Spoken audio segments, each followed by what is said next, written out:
I am Ferdinand Marcos, and I am the President of the Republic of the Philippines. I stand today on behalf of 110 million Filipinos. Hi everyone, hello universe, it's me again. Shoutout sa inyo mga kababayan. But anyway, mayroon tayong latest updates. Ayan, tungkol kay Bato. Eto na, sinasabi ko na nga ba mga kababayan.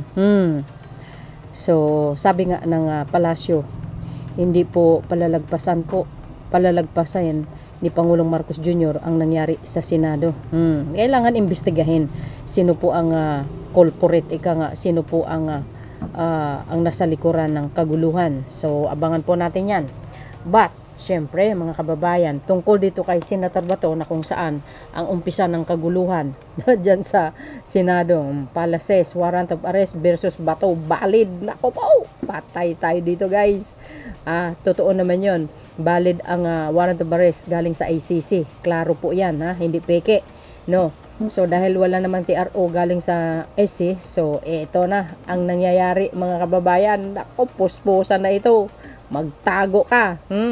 Dahil mga kababayan, si Bato ay isang puganti. Ito po ang balita ngayon. Ito.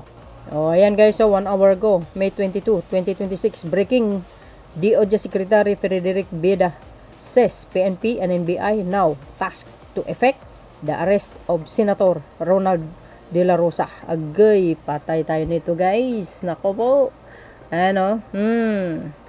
Ayan, DOJ, NBI, PNP now tasked to effect the arrest of Senator Bato De La Rosa. Goes. May 21, 2026. Nako po, mga kababayan. Ayan, kung nakikita nyo ngayon, gagalaw na po mga yan. So, I think ang NBI, may na sila, may alam na siguro sila guys kung nasaan si Bato. Kaya ito na ang pagkakataon ni Bato para sumuko. Wag na magtago-tago kung walang siyang hinahide na pagkakasala, no? Sabi po ng mga nagko-comment. ICC na ang may hawak sa Pinas ang tagal ng 2028 para lahat doon na sila titira sa dahig. Sus, ano ka? Masyado kang umaasa, mananalo yung puon mo? I don't think so. Wag ka masyadong ipaw kasi hindi talaga mananalo yan. Hanggang dyan ka lang. Too late na. Pinalayas mo na para magtago. No. Hindi yun. Walang nagbago dyan. TRO denied. Only means no comment.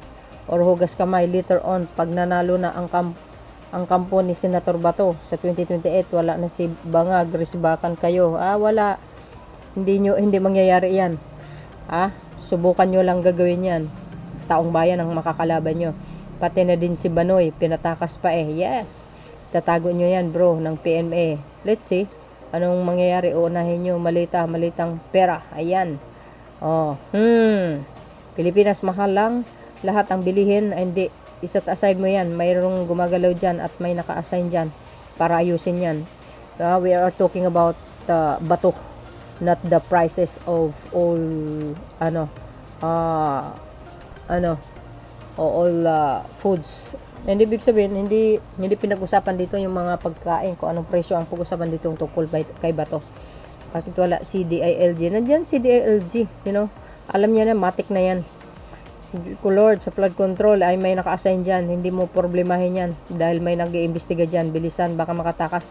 Guys, hindi pwede makatakas po si Bato. Ay ibig sabihin, hindi po siya pwedeng makatakas sa ibang bansa. Kasi kahit sa ibang bansa, pwede po siya hulihin ng mga banyaga kahit wala ang mga ang mga Pilipino na manghuhuli sa kanya dapat. No? So what I'm trying to say is, kahit sa ibang bansa, si Bato sa Amerika man o Europe, hindi po siya pwedeng pumunta diyan kahit saan bansa. Huhulihin siya dahil naka-red notice na kumbaga nasa Interpol. Nakabalandra na yung mukha niya. Kaya nga, hindi siya pwede mag-plea or lilipad. Useless lang, guys. As in useless lang. Baka sa mga terminal pa ng mga airport, nandoon na yung mukha ni Bato, diba? Hindi talaga pwede, mga kababayan. Bakit? Ito po yung sinabi dito, para kumpleto detalyado. Basahin po natin. Bago natin basahin yun guys, ito basahin po natin. Sabi dito, Office of the Solicitor General welcomes AC rejection of Senator Bato's TRO bid. You see, the Office of the Solicitor General, which is ang OCG, welcome the Supreme Court decision to dismiss the petition filed by Senator Ronald Bato de la Rosa seeking to block the enforcement of the possible International Criminal Court, which is ang ICC arrest warrant against him. 5 hours ago lang ito guys Today is May 21, 2026. No? The denial of Senator Bato de la Rosa application for injunctive relief including the temporary restraining order, ayan, TRO or status quo anti-order SQEO and writ of preliminary injunctions, which is ang WPI, indicates that the court found no sufficient basis to help the implementation of the ICC warrant. The OSG said. Ayan Ayan po hindi ko nabasahin, masyadong maliliit na guys. Ayan na. Sabi dito guys, Korte Suprema na ng Pilipinas ang nag-rule na may residual obligasyon pa rin tayo sa Rome Statute being a past member of the ICC. Ang sabi po is that during the time na membro tayo, may mga obligasyon tayo at whatever investigation was conduct at the time na member tayo, may effect pa rin po ngayon. It doesn't affect our obligation. You see guys? Diba, nagsampa ng kaso 2017. Nag-withdraw lang tayo noong 2018. So, ibig sabihin, yung pagsampa ng kaso noong 2017 dyan sa ICC,